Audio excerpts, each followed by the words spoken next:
My mom will always say that, Shuraim, you're so stubborn that I pray that God does not make you broke. You find that fathers are coming for open days, coming to see their kids and everything. And then when people ask, where's your father? Why he's not here? I used to like, oh, he's not working or doing something. As a young person, I didn't know that I didn't want the shame of not knowing that my father is dead. I don't believe in luck. I believe in God-designed plan that is being crowned based on your effort. Everybody said it's impossible to interview a very, very popular person for your first guests on an interview. And I was like, no, it's not impossible. You can do it. In my first interview, I interviewed Mufti Ismail Menk, who is like one of the most popular scholars in the world. But guess what? I sent hundreds of emails, no response. And then the next call I got was from him, the Mufti himself. They called and they put him on speaker, and then they were like, he said, brother, I've waited till Christmas, I have not seen you. Where are you? And you can imagine the level of embarrassment you get as a young person. And my first interview, when I met him, this is what he said to me, and that was one of the most remarkable things he said to me. He said, every success has a beginning. Every journey has a story. Welcome to LTH Podcast, where we uncover moments that transform ordinary lives into extraordinary legacies. One thing that inspires us to do what we do here on LTH is how to see you, our audience, motivated, inspired by watching our guests here on LTH. And the only way you can help us and support us in this way is by subscribing to LTH Podcast. In that way, you're showing us that yes, you are here and you are present to listen and to be inspired by what we do here. Shuraim, how you doing? thank you so much for having me. I'm doing great. It's good to have you here. Usually, you're the one asking the questions, but this time you're like the person at the other side of the conversation. But how does that feel? Weird, very weird. Usually I do the questioning because I am an introvert and I hate being asked questions. So I do the questioning, I interview people, ask them questions on things I want to know, things I think is relevantly timely. But being interviewed today by someone else, I barely accept interview. I think I've only accepted a few interviews in my life. But this is really weird. I don't like being on the hot seat. So, and at the same time, it's good to know what others feel when I interview them. That's interesting to know. But I would like to ask, before the cameras, before the career, before the conversations you always have with people, who was young Shuraim?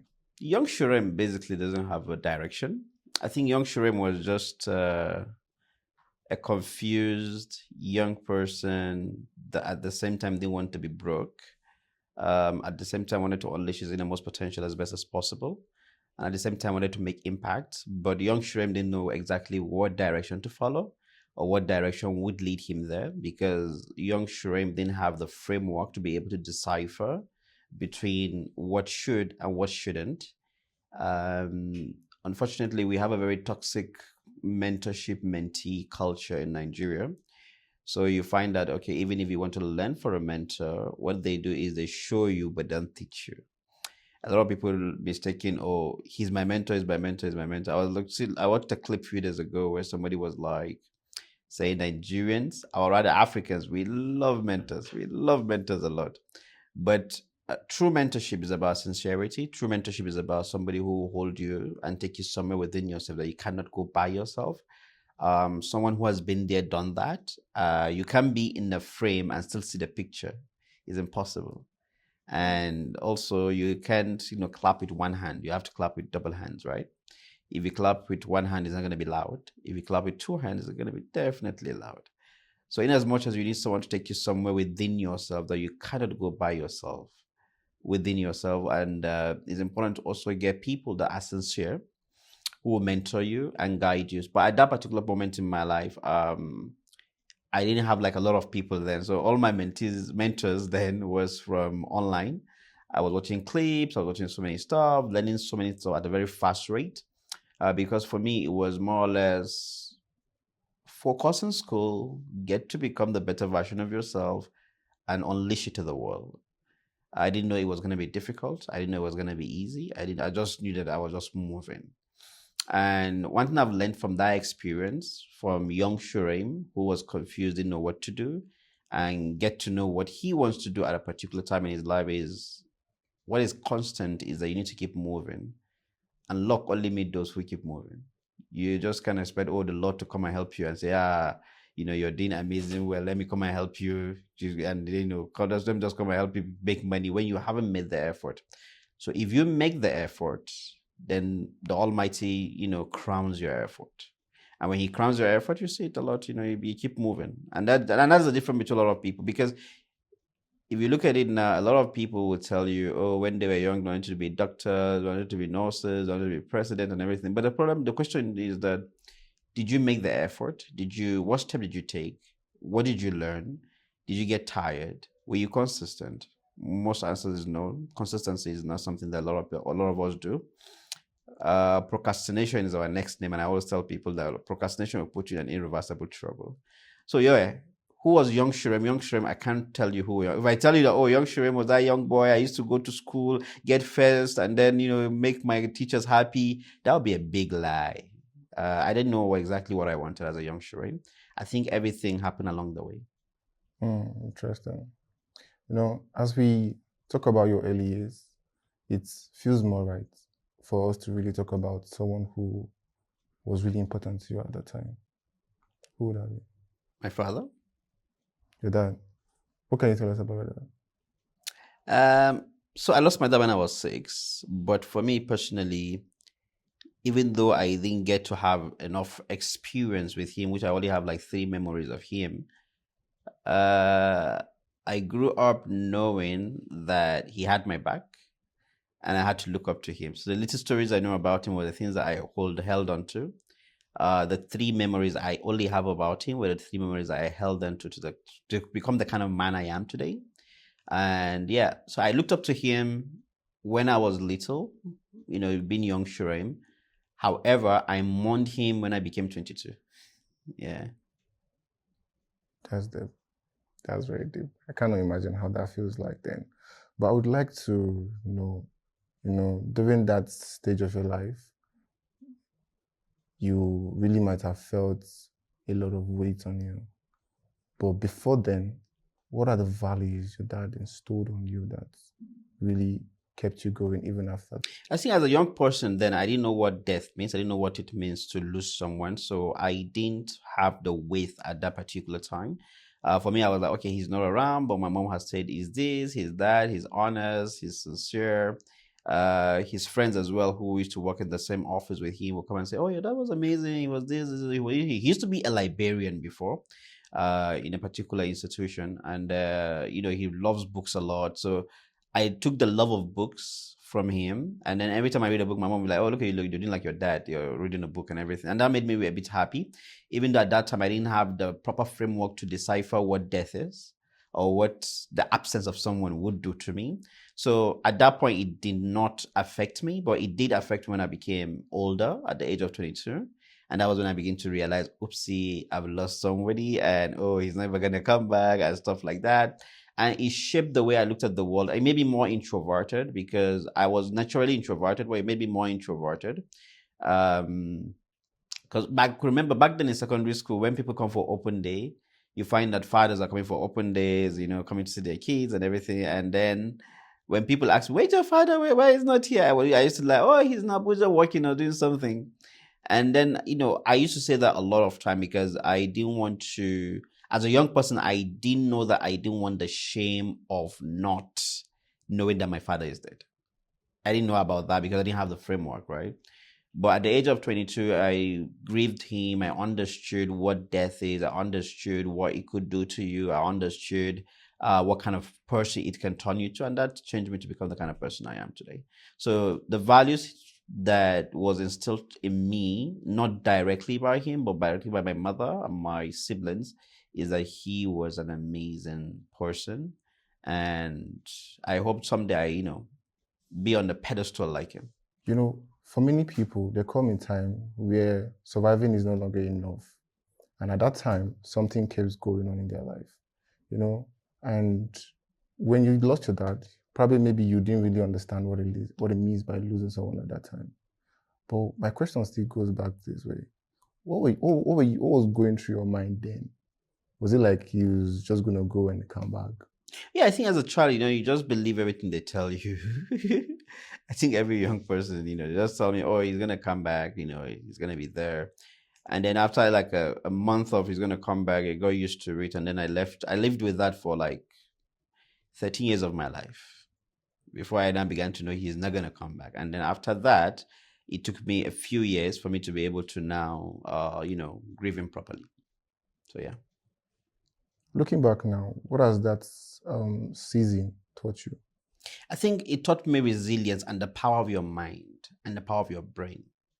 You see, a lot of people do not understand the capacity of what their mind can do and what their brain can do. And sometimes you limit yourself based on the situation you find yourself. And that is a big problem. So we tell people that, your mind is amazing. It's been created by the Almighty. It's been fashioned in the best of ways. It's been made in the best of ways. You yourself has been created in the best of ways, right, by the Lord Almighty. So you need to explore your mind as best as you can. I think people use 0.0% of their brains. I don't know. But you need to see that there's possibility. And, impossibility is not an option, but possibility is always an option. Nothing is impossible. I can tell you for a fact, nothing is impossible. All you need to do is work as best as you can, put the effort. It's going to be hard, and you have to do it hard regardless. You're going to meet a lot of people along the way that will disappoint you. So many things will happen. You will also hurt some people. However, if you're extremely intentional and very aware of who you are as an individual, and for you to know who you are as an individual, you have to be authentic. For you to be authentic, you have to know what your capacity is. In Abuja today, everybody say, oh, you have capacity, sir. You have capacity. And unfortunately, capacity has been bastardized. I mean, the word has been bastardized. Capacity is not because I know someone and you know someone, and then I can link you up, right? Or, oh, no, I can do this for you. But capacity is in empathy. Capacity is in your awesomeness to be a good human being. Capacity is in you understanding that we are all from one race, and that is the human race. And a lot of people do not choose to understand this, they just look at it from a different perspective. So for me, I think that is really important. Before we talk about capacity, for start,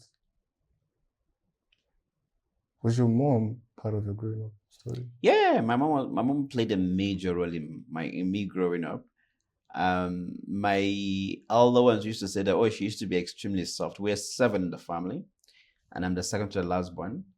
And then she used to say that they used to tell me my siblings that she used to be like, very soft, very calm. So when my dad shot for them, she's always the one protecting them and everything. But the day my dad passed away, she became a soldier woman.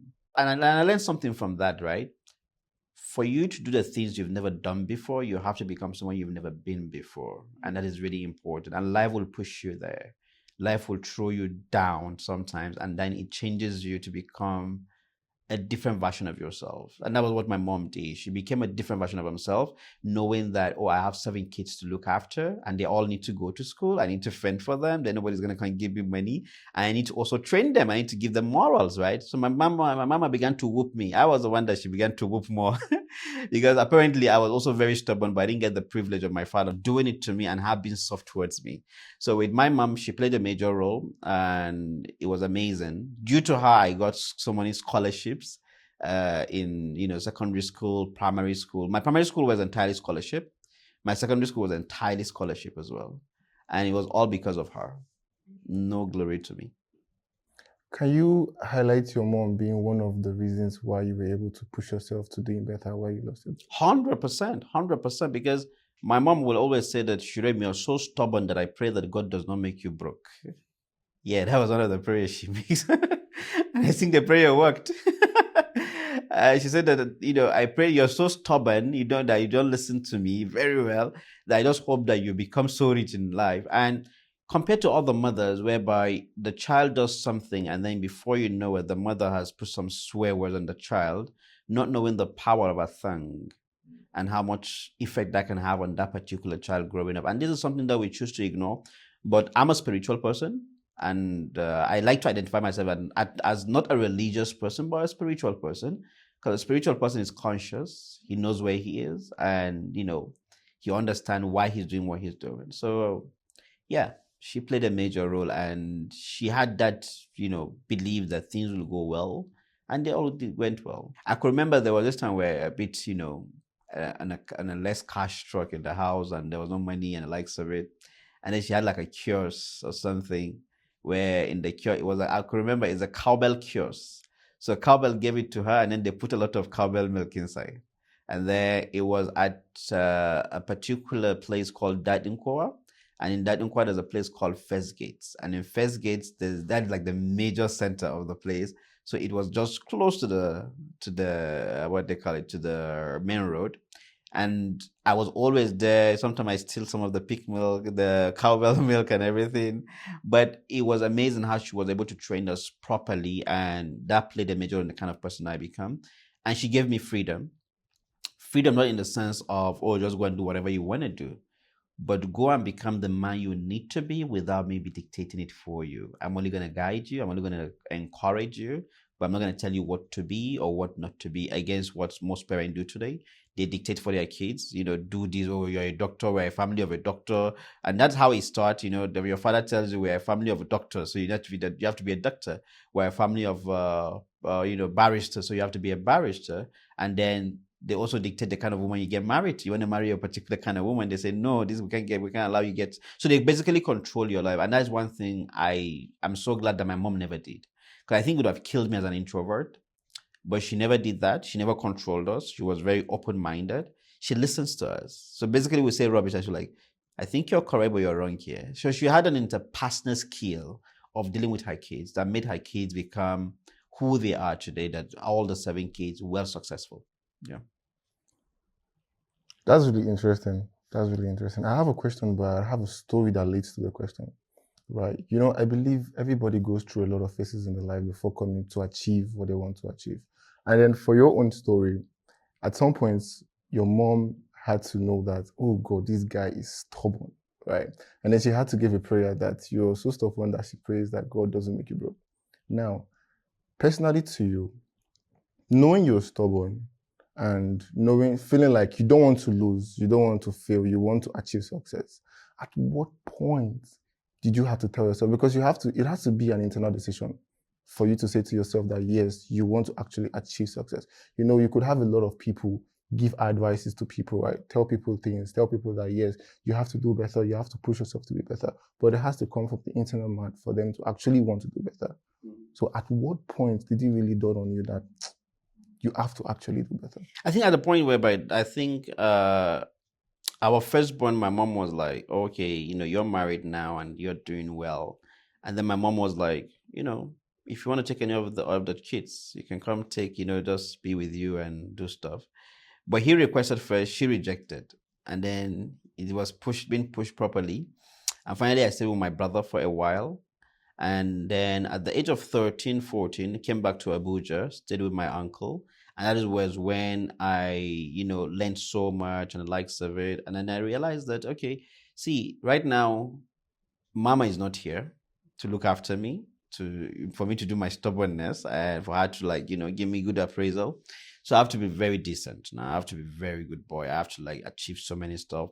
And as I told you, I was very in tune with the internet. YouTube was like my best friend. I watched a lot of YouTube then. That wasn't too popular then, I don't think people ever watch YouTube like now. So I used to watch a lot of YouTube then, what people were doing and everything. And I realized that, I just needed to be serious.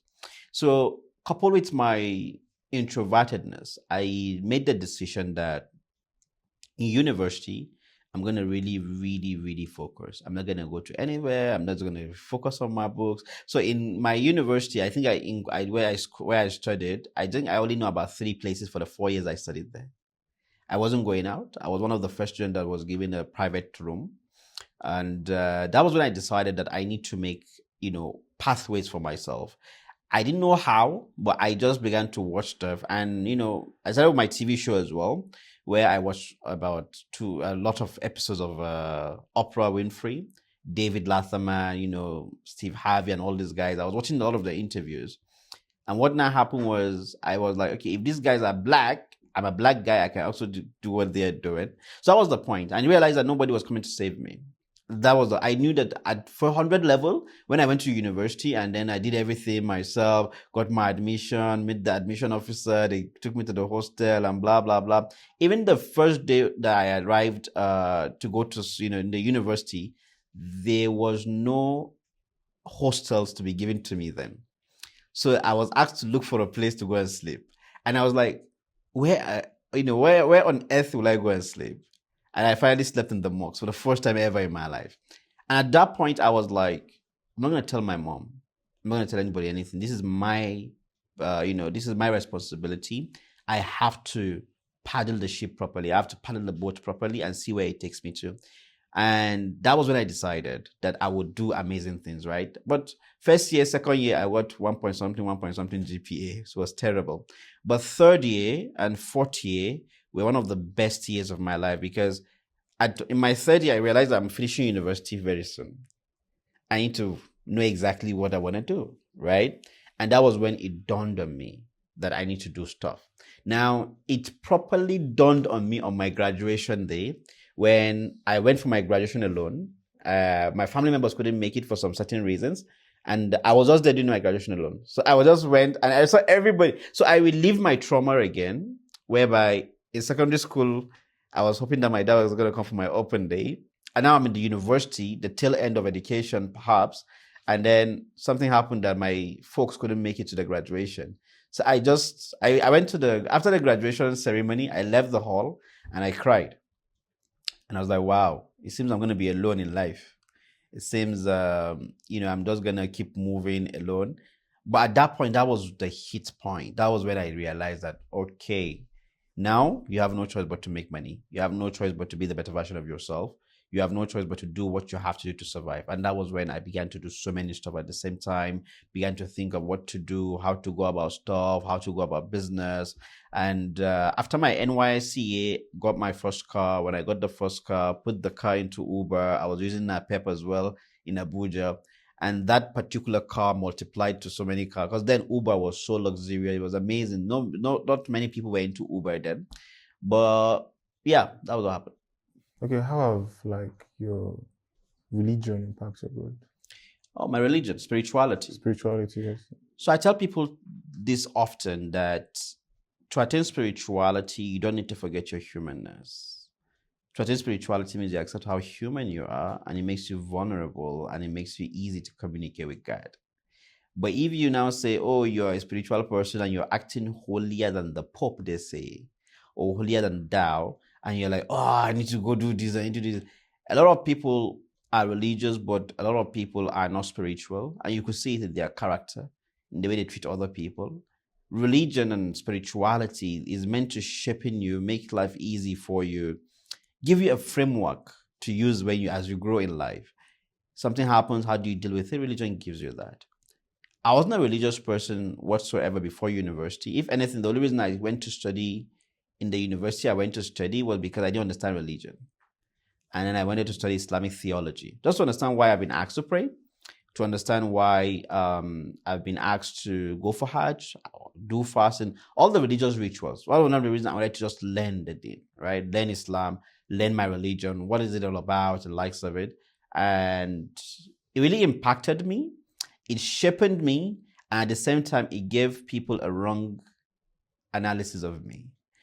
A lot of people think that as long as you have religion, as long as you're studying religion, you're now either a pastor or a sheikh. But that's not the case. People just love to study religion. And it doesn't make them be a sheikh or be a pastor or be whatever they want to call themselves, right? But it makes you just have self-confidence. It makes you have a framework to do whatever you want to do. It makes you have hope. It makes you have understanding of who you are and your culture and, everything you want to do. So for me, religion played a major role, but at a later part of my life, and not just religion, but the spirituality part of it.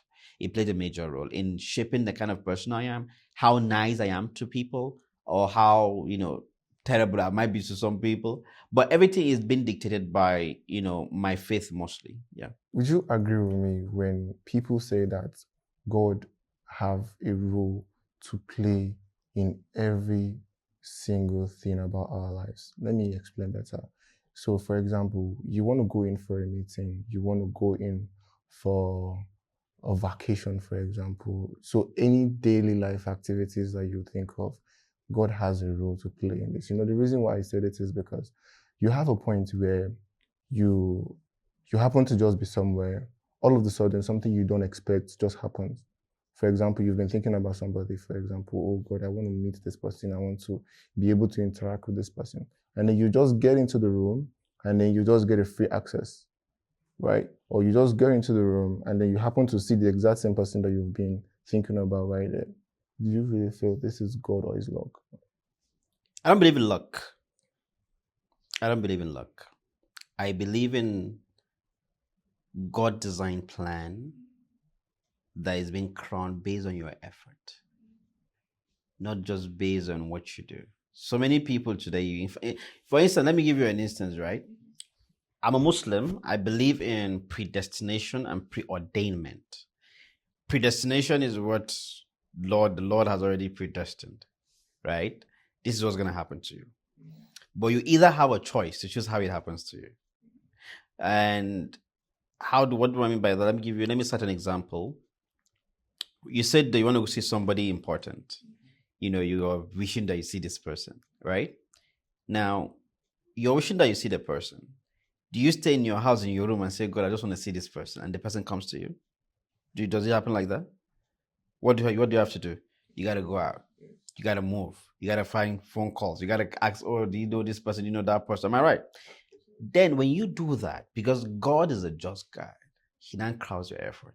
So you and somebody might be the same. He put effort in there. And when I talk about effort, I mean effort in the right way.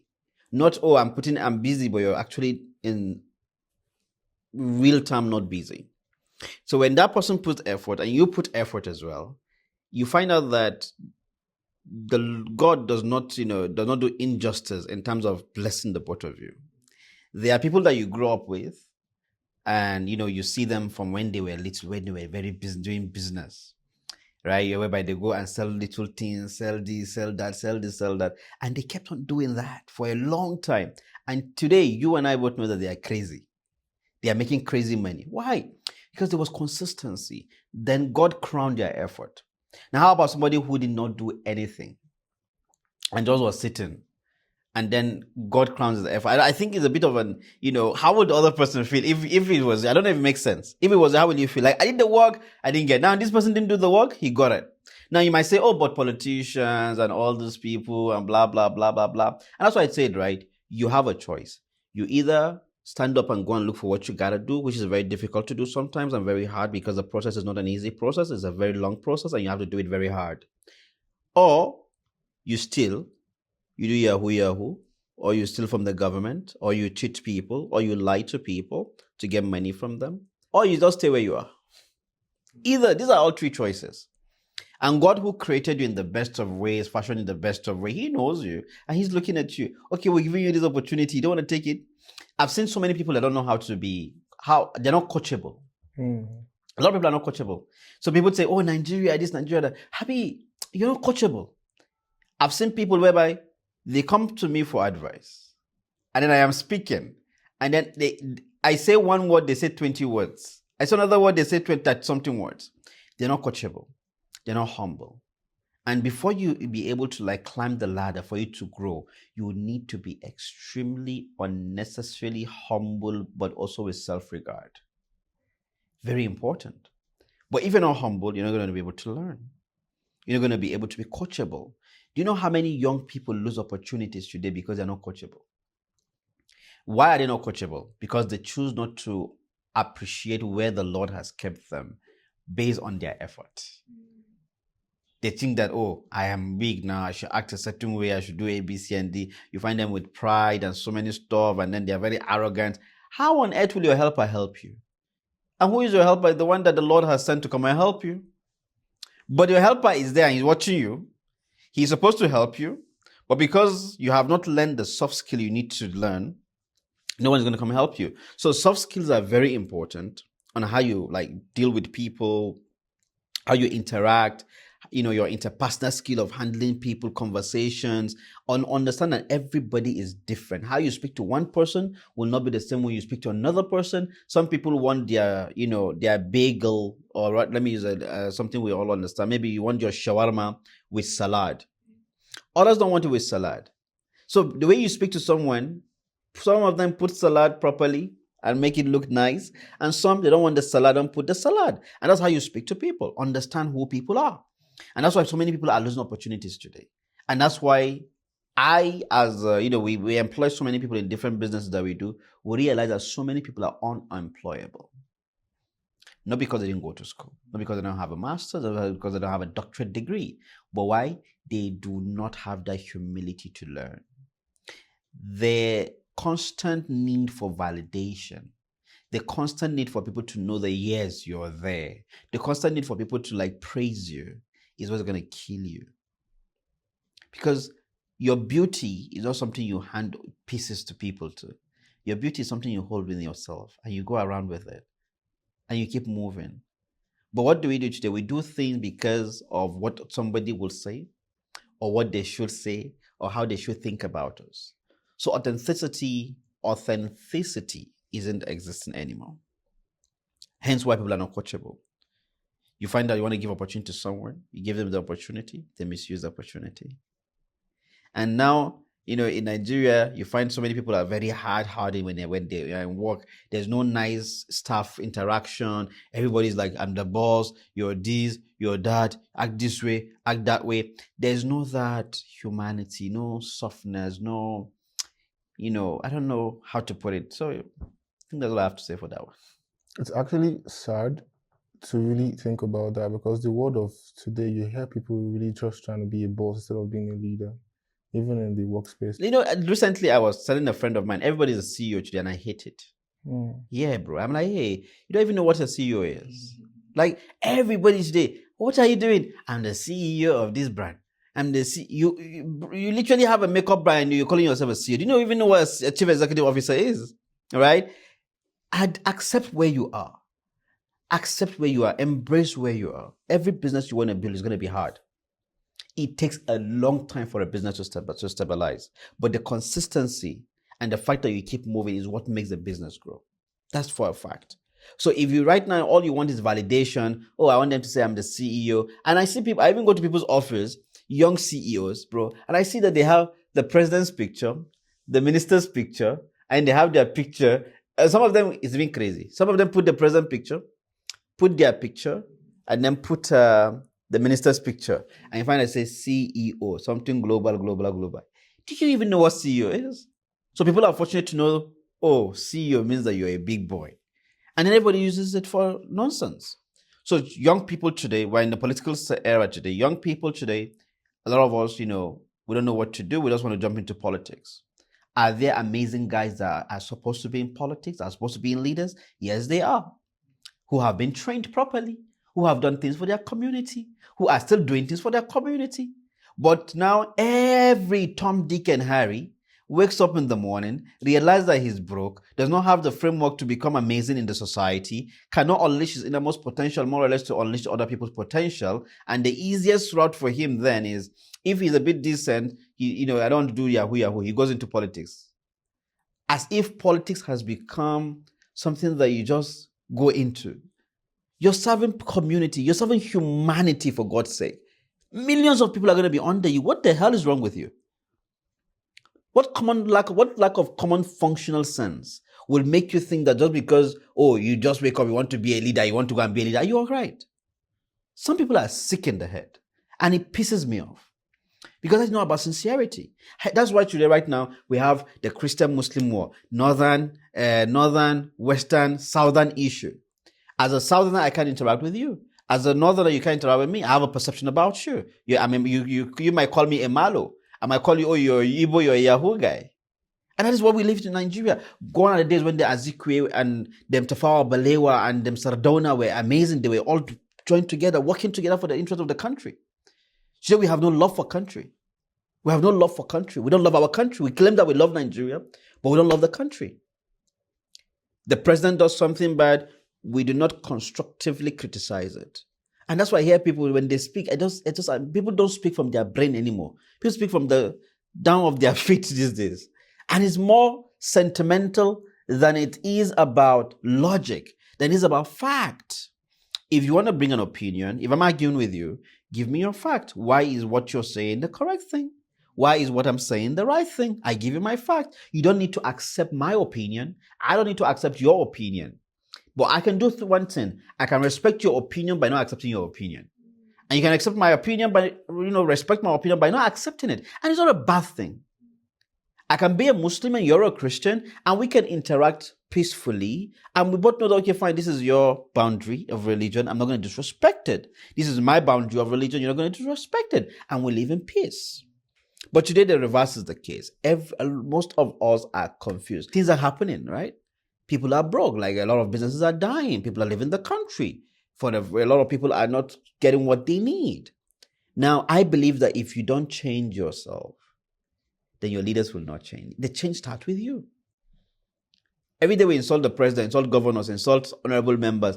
But yes, they would not do everything correct. They would do wrong stuff, a lot of stuff, right? But guess what, Habibi? It starts with us. Because you're the reflection of the leaders that are there. The leaders are from you. So I feel that if you want to do anything leadership, if you want to really go into this, start helping people, do services before you even think you want to do that. So I just think that words have been bastardized, the CEOship, what politics is and everything. I just don't like the fact that every Tom, Dick and Harry is going into politics. Right? During your transition, right? During trying to find your fit into things, all that, what are the one thing that these challenges have taught you right now? If I get your question correct, you're asking along all this journey, what was one challenge that really... Yes, one challenge you came across, you conquered, and that taught you something. I think my introvertedness, I didn't like people. I didn't like interacting with people, but at the same time, I need emotional shelter. Every young person today needs three things: emotional shelter, good humor, and positive vibe. Very important. Very, very important for your growth. But at that point, I didn't have the friends to give it to me a lot. So what I did was I was always to myself. But that changed. And I got the most amazing people in my life that made me become the kind of person I am. It really helped me in my journey. So I tell people, be open to the possibility of meeting as many people as possible. But when they show you who they are, depending if they are good people or bad people, if you don't like who they are, show them the door, delete them. There's no time to waste time. I'm not going to waste my time by taking up your feeling because you're my friend. You're not being impactful to me. Get out. It's as simple as that. I came alone. I die alone. But the problem is that I've also seen a lot of young people today where they are growing, their friends are dragging them back, and they don't know how to find the balance. So they drag themselves back with their friends. And in life, you're going to meet your dream killers and your dream makers. Both of them are correct. But sometimes your dream killers are also among the people that love you the most, because they give you advice based on their experience, based on where they have been, and everybody who gives you advice based on what they have gone through, basically. So for me, I think building that connection, building that friendship, that solid connection, that solid friendship has made an impact in my own life. Extreme impact. I have something here I would love to read out to you. So every meaningful journey asks something of us, sometimes comforts, and sometimes sacrifices that no one else gets to see. I think it's the sacrifices, the late night of tears, the doubt, the assumptions, the mistakes, the failures. I think these are things that people don't get to see, don't get to understand. And when you eventually make it, then everybody begins to give an opinion of how you made it. But sacrifice is one of the major things. And you should know that you're going to sacrifice people along the way. And not feel bad about it. That's the journey. Some people, their chapter will end in the book that you have written for your life. And you just need to move on. You need to understand that as much as you're loving to people, being there for people, also know something for a fact that you need to be there for yourself. Don't forget yourself. Love yourself. Of course, not in a self-aggrandizement manner, but love yourself, appreciate who you are, appreciate what you're doing. One thing I didn't learn fast was being able to take my wins. I had imposter syndrome. So anything I do, like I'm like, oh, okay. Everybody say, oh, Shuraim, you did this, you did that. I'm like, on to the next. Just press the next button to do the next thing. But yeah, there's so much sacrifice. There's a lot of sacrifice. Like, I think this is very important because it makes me think of so many decisions I've made on a personal level that I knew were crazy sacrifices, crazy risk, but they tend to pay out. And no dream is worthy to be called a dream if risks are not taken. You got to take the risk. You got to be radical. If you're not radical, you're not ready. Everybody has a level of richness and success they want to reach. Everyone has the, how they want to be, but you have to have the audacity. You get my point? In my first interview, I interviewed Mufti Ismail Menk, who is like one of the most popular scholars in the world. But guess what? I sent hundreds of emails, no response. Did that stop me from reaching out? No. I kept pushing for my first interview.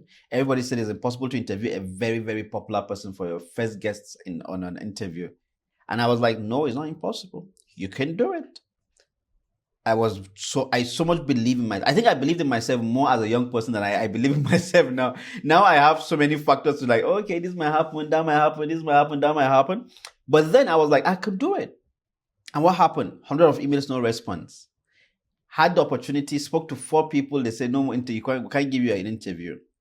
Spoke to the last one. He said, risk it and come. If it happens, it happens. If it doesn't happen, it doesn't happen. My exams were just next week, Monday, in university. But I went to a city I've never been to in my life. That was my first time in Kaduna State. Because he came to Kaduna. And I went to Kaduna. I went the first time before the interview. We were at the stadium. They called us that he's ready for the interview. We went to the car. On the car refused to on. And I was worried. And then another phone call came in. Where are you? Where are you? Where are you? I haven't seen you. And then I began to cry. And I was like, hey, what is happening? But I made a prayer because I believe in God. And I said, God, if this is good for me, make it happen. If it's not good for me, make it not happen. I've done my effort. I left university knowing that my exam is just like 3 days into the exam. Left a particular state of 5 hours. Came to Abuja. Went to another state for 3 hours. Waited there. Went to the stadium. My car refused to on. And we could not do the interview. And then the next call I got was from him, the Mufti himself. They called and they put him on speaker. And then they were like, he said, brother, I've waited till Christmas. I have not seen you. Where are you?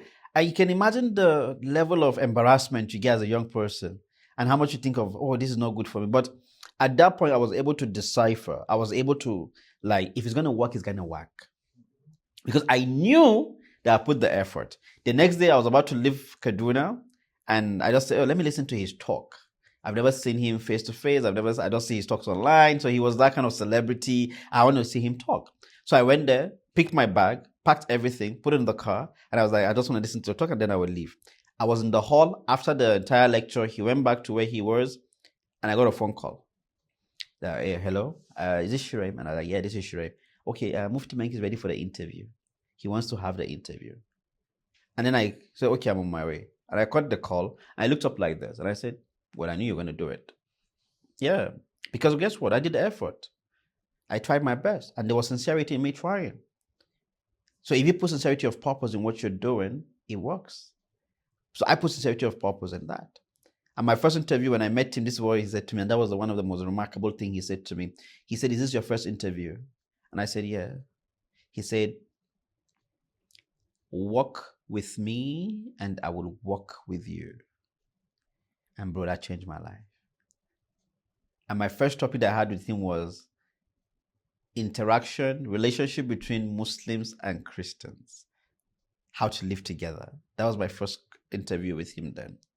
And after that interview, that was not the only challenge that happened. After a few weeks, I got a message from his admin saying that was the highlight of his event. Get us the interview. Guess what? We could not find the interview. Only the long shot was there, which I took mistakenly because God doesn't sleep. When God wants to help you, he helps you in ways that you don't understand. So when the camera guy did everything, I just took the long shot and I forgot it in my laptop. And then the guy that did the video, I was calling him and we're very close now, but I was calling him then and then he wasn't picking and then he said he lost the clips. And then what was I going to tell somebody who has over 30 million followers on Instagram alone, has billions of views across the world?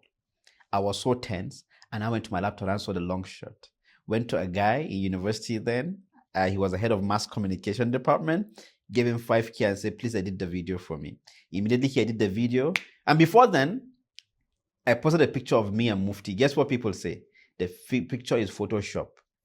There was a lie because there was no video, right? But what happened then? Then there was no AI to say, oh, it's AI. It was just, oh, it's Photoshop. And then I had to go with the trauma of my own close people calling me a liar. But guess what? This was God preparing me. I didn't know how everything was happening, but this was the Lord keeping me in check. Like, okay, you're going to face this hurdle and let's see how you handle it. Even if there's going to be a solution, let's see how you handle it, because it was going to train me for the kind of person I am today. And then what happened? The video was, I gave the guy 5K, edited the video, posted the long shot only. Even till today, you go to my YouTube, you'll find the long shot. That was one of the first interviews there. The long shot is just there. And then I sent it to Mufti. Before you know it, he posted on his Instagram, posted on his platform. Millions of followers. Everybody began to say, oh, Shuraim, we saw your interview. Everybody began to come to meet me in school. We just saw your Mufti's page. And then I went to my room and I just started crying. I started crying, right? And that is what I mean by you gotta move. You gotta move. You gotta keep moving. And let me just say this on your show, right? No one gives a damn about you. Genuinely, no one gives a damn about you. You have to give a damn about yourself. Your siblings are going to focus on what they have to focus. They're going to get married. They're going to get kids. You got to take care of you so the people that you're going to produce under you will be able to be amazing people. The kind of person you choose to become today, the kind of sacrifice you choose to sacrifice today, the kind of discomfort you choose today is what's going to be the ripple effect. And people don't understand this. Whatever discomfort you're facing now in life is preparing you for the future. It's not by mistake. It's not by design. It's preparing you. So when it's hard, do it hard. When you need to cry, cry. When you need to seek for help, do not be shy.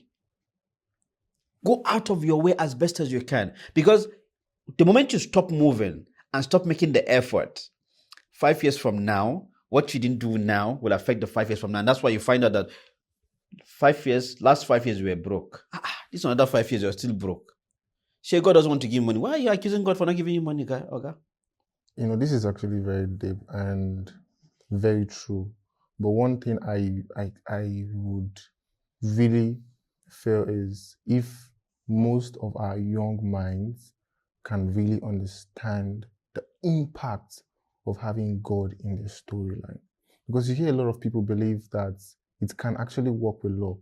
People tend to do things recklessly. People tend to do things without thought of this is actually good. And let me explain something about luck. And that's why I said I don't believe in luck. I believe in divine ordainment.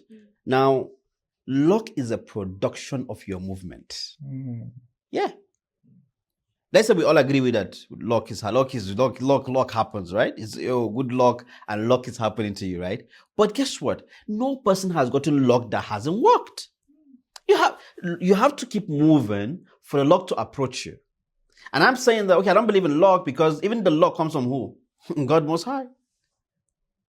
So and you know what? God is a just God. He's an amazing just God. So even if you don't believe in him, even if you don't serve him, even if you don't worship him, do the work. He has promised that I'm just, I will crown it for you. How many atheists do we have that do the work, but that do a lot of work and they are successful today? How many? A lot of them. Because God is just. Right? But what we're saying is that if you're a person of faith, you grew up in a home of faith, your parents were, either Muslims and Christians, they were practicing, know that there's no one that would do it for you if not God. Know that where you are right now is by the ordainment of God, not by your wisdom, not by anything. You just put a little bit of effort, and then God sprinkled the icing on it. And then you now became very big now. And then you now think that, oh, everybody's under you. Everybody should be respecting you. Whereas God said that I'm going to give you this money for people to hold. I'm giving you as a custodian of the money. Hold it for people. And now you now made the money. You became more arrogant. So many people can't, have crazy access to you. but even though they could have access to you, not knowing that that money that God gave you was already only for a short time, because you're going to die. And then when you die, first day you die, we just cry. Second day, we say, oh my God, we miss him. Third day, we begin to forget you. Fifth day, we begin to joke about the things we used to joke about. 3 months, 5 months down the line, who remembers you? The person. There's a time whereby you don't even remember your father for 1 year that he has passed away. And that is how, we are so concerned about what people think of us. We are so intrigued by that. And that's why we say, don't give a damn about what people say about you. People are going to talk. People are going to say crazy things. People are going to assume stuff. But the moment you give focus to it, then they take your power away. Because you used to have a power of your own.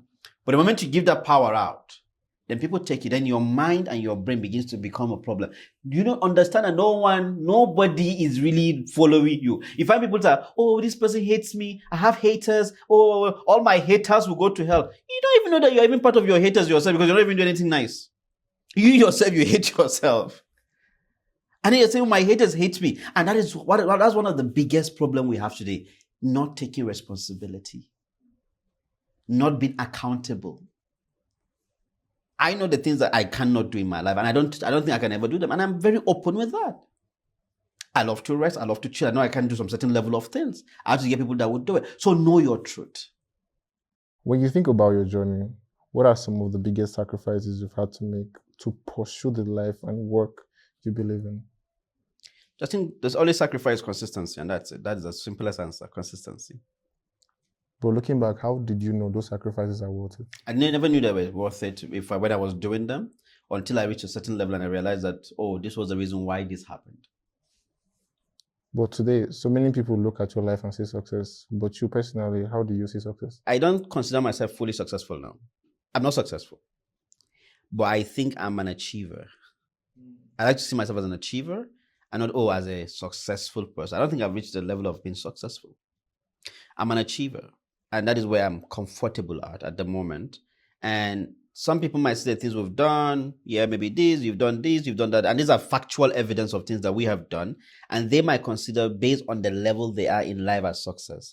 Well, guess what? Somebody up there might not consider me as successful. You're still crawling. Somebody might look at me today and say, Shuraim, you're not doing the right thing. You need to do A, B, C, and D. And I'm open to learn. In terms of business, you need to do 1, 2, 3. And I'm open to learn about that as well. So I just think that the word success has become so cliche that, he's very successful. Yeah, just because he drives a nice car and then you say he's successful. True success is in how you show up for people around you. It's how you make people feel around you. It's how you help the people around you. It's how you lift those who do not ask for anything from you, but you know that they need to be lifted and you lift them. That is true success. But that cannot happen except there is a level of awareness about yourself. What is the point of having billions when you haven't trained people? What is the point of having money when people cannot hit their chest that they've opened 3 to 5 businesses because of you? What is the point? Success is not about the kind of nice cars you have, the houses you have, you dress nicely. I only wear this black cap. I don't like changing my caps. I mostly wear black caps, but because it's easy, right? Everybody will say, no, Shuraim, you're a bit of a celebrity. You need to wear different caps every day. I'm like, hey, this is good for me, man. It looks good on me. Like, doesn't it? It looks nice. Oh, it looks good, man. You see? I'm glad. So, but that, and then everybody is now say, oh, Shuraim wears black cap. And you know how much this black cap is? It's very affordable. But best, people now wear the cap because I wear the cap. People now also use my picture as marketing and say I bought the cap from them because it's a very universal cap. And I saw it and I'm like, yeah, it's good. But you need to live your truth. Live your truth. Success, you sitting here can be successful more than somebody that even has 1 billion or 3 billion in their account simply because you were there for people. Simply because when I came to you and I say, Cyril, I have a problem, you listen to me. And you listen to me with judgment. You listen to me with sincerity of purpose. You gave me solutions. You took me somewhere that I couldn't go by myself. That is success. Before the fame, before the success, before these conversations, there was a story. Mr. Shuraim, we are happy to have you here, and this has been so much impactful. We would hope that these conversations are going to impact you, our audience. But before we end this today, we have something that we'd want you to see, and hopefully these will maybe bring back memories. Please don't make me cry. I can't cry on camera. So we kind of have those pictures that the amazing team were able to get from the past. So when I give you this, when you look at it, you could just tell us about the pictures. When you took the pictures, what happened at that time? Right? I don't want to cry. No, you're not going to cry. You're not going to cry. So I'm going to laugh?